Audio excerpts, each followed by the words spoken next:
struggle as a content creator?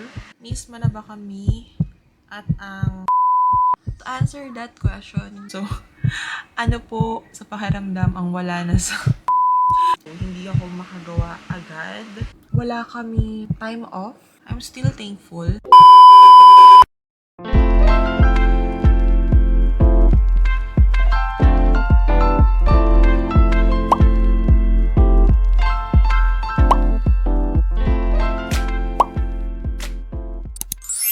What's up guys? My name is Mika and welcome back to my YouTube channel.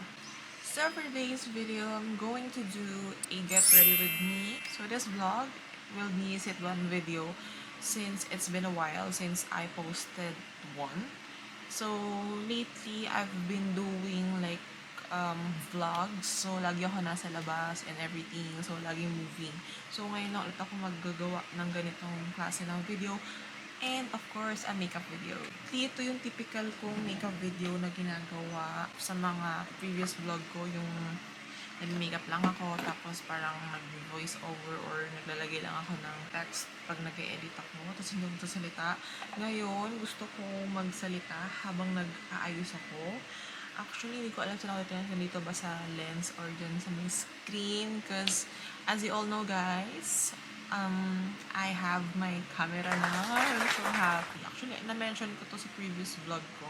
Yung kasama ko yung mga friends ko na, yun nga, may camera na ako. Pero, gusto ko siyang gawan ng, video pa. Pero, super busy ko. By the way, I'm using this, tinted sunscreen from, Brilliant Essential. Yeah. So, padala lang to sa akin. And this is my first time to use a tinted sunscreen kasi hindi ako masyadong nagtitinted sunscreen. So, ang ganda niya kasi meron siyang tone adapt technology. As you can see, hindi naman siya super puti sa akin and hindi naman din siya super like dark sa akin. Etong video na to is magiging like para lang tayo nag-uusap, video call, ganyan.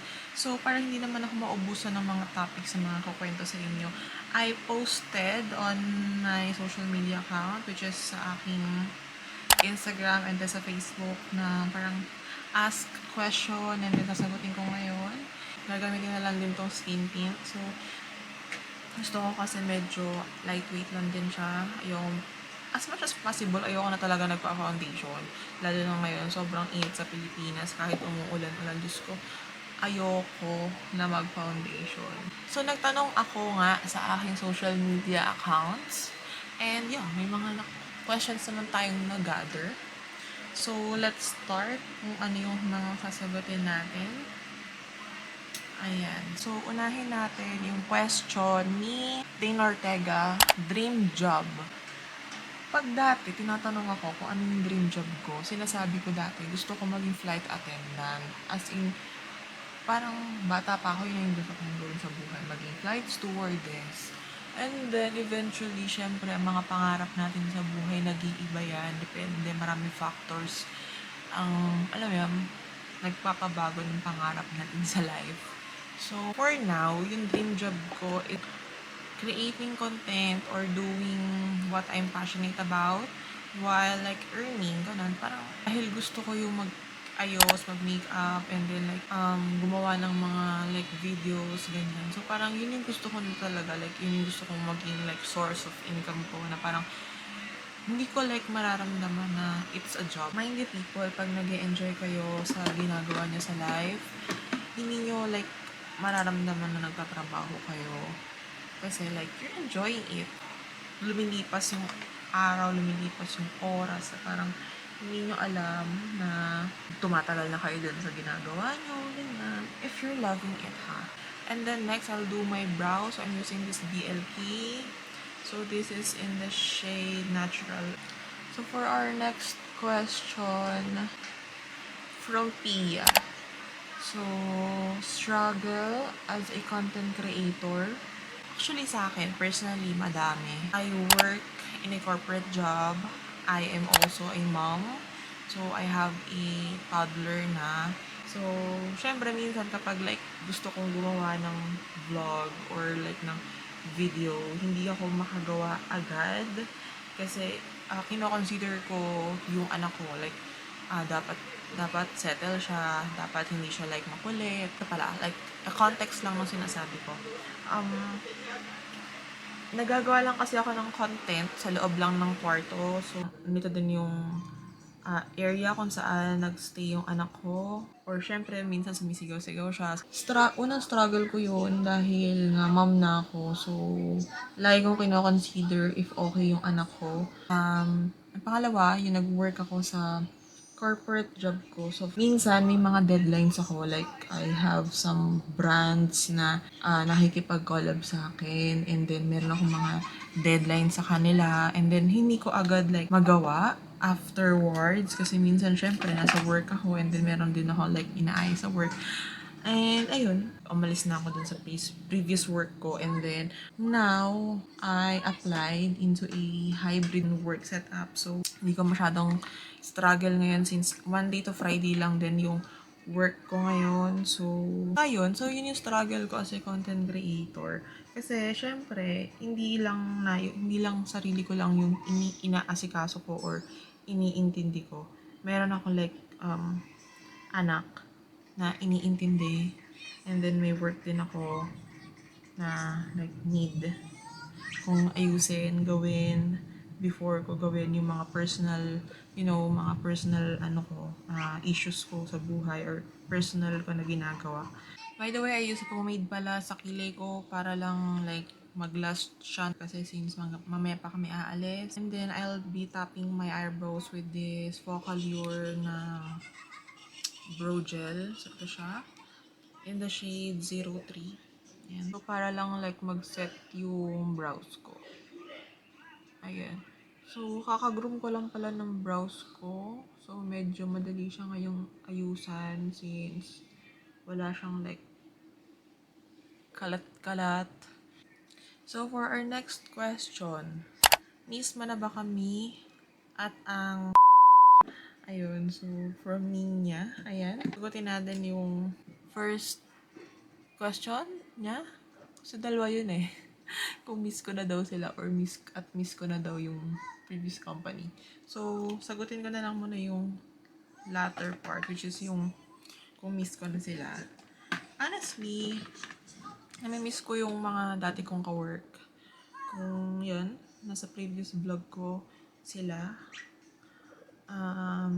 Nami-miss ko sila dahil iba din kasi yung like bond namin. Kahit na hindi kami like everyday magkakasama, kahit mga every like twice a month, thrice a month lang kami like nagkikita-kita. Pero iba kasi, iba yung like bond namin.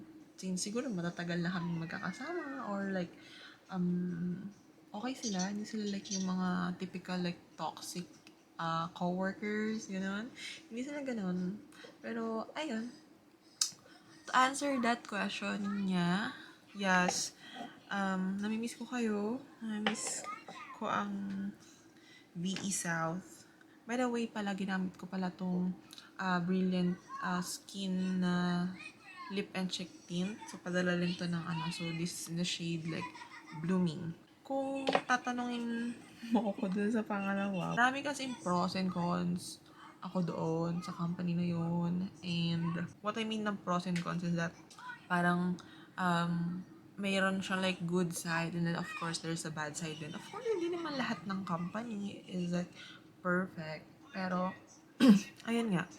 So, nami-miss ko siya in a way na maraming events. Busy sa events and everything. So, more on like ang labas, like ang nakikipag-usap sa mga tao and all. Yun yung nami-miss ko. Like hindi lahat ha. Kasi like, if meron na nanonood dito ng taga doon, like, oh my God. Pero, ayun nga, parang nami-miss ko yung mga events. So, eyeshadow ako. So, I'll be using this Careline Full Face Palette. So, typical color, like brown lang. Para sa mga nude-nude lang na style. So, let's answer another question while I'll do my eyeshadow. Another, ka-work. So, from Jed. Ayan. So, ano po sa pakiramdam ang wala na sa Ayun, so to answer lang din and then to connect to what I'm saying and what I said dun sa question kanina ni Ninya. Anong pakiramdam na wala dun? Actually, medyo, um, medyo lumuwag, ganun. Lumuwag in a way na, lumuwag yung, like, schedule ko.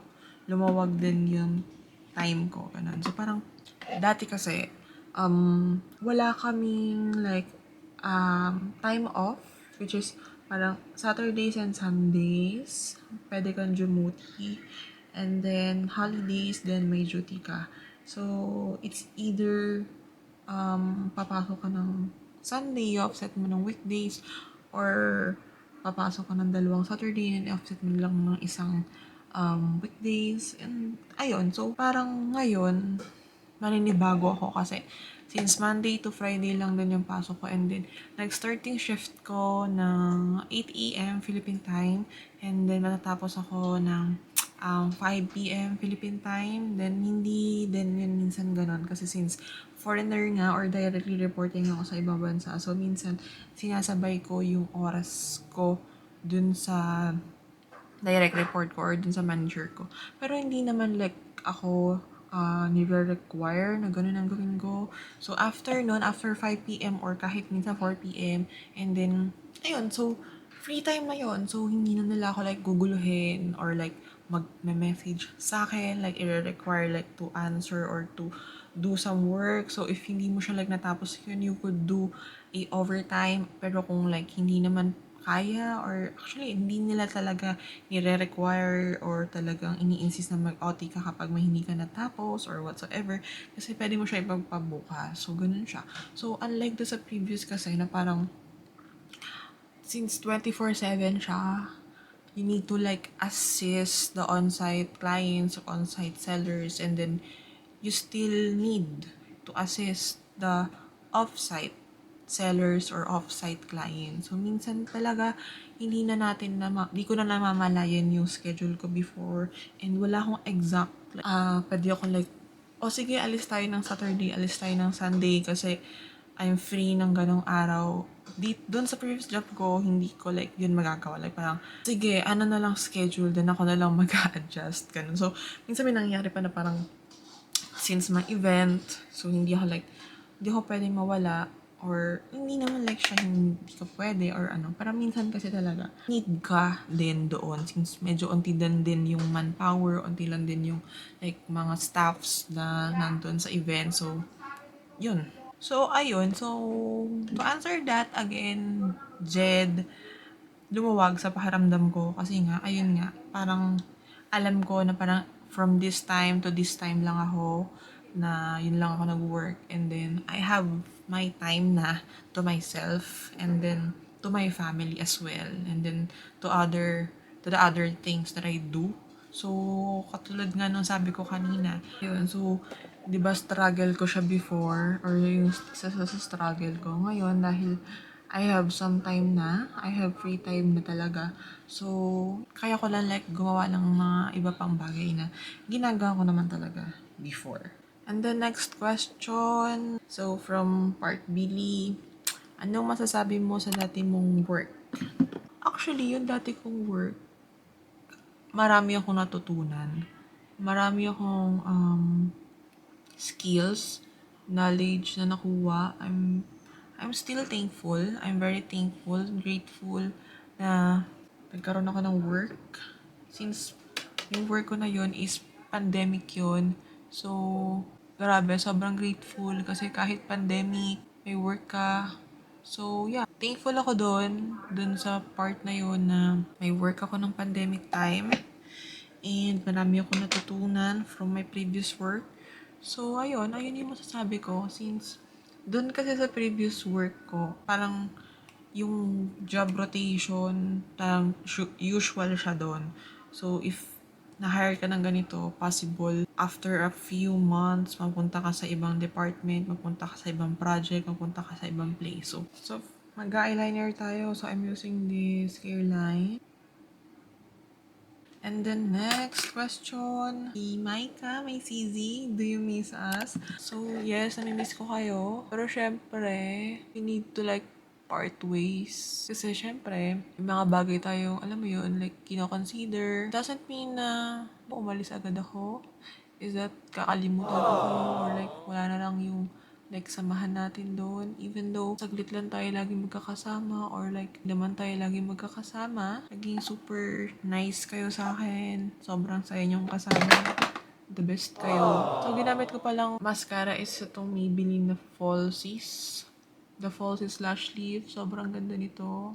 Waterproof, smudge proof. So, naglagay pala ka ng Falsies. So, ito yung Falsies na ginamit ko. Hindi ko So, ginawa ko yung lashes ko off cam. So, mag-blush on tayo ngayon. So, for our last question, galing na naman sa pinsan ko, kay Kuya Earl. So, kailan daw kami magsasangyup tsaka badminton. Feeling ko yung badminton magkakatotoo after this week ba? Or this week siguro, yayakagin kita. Mag-badminton tayo kasi kailangan din natin yan. Kailangan ko ng steps. Sangyup.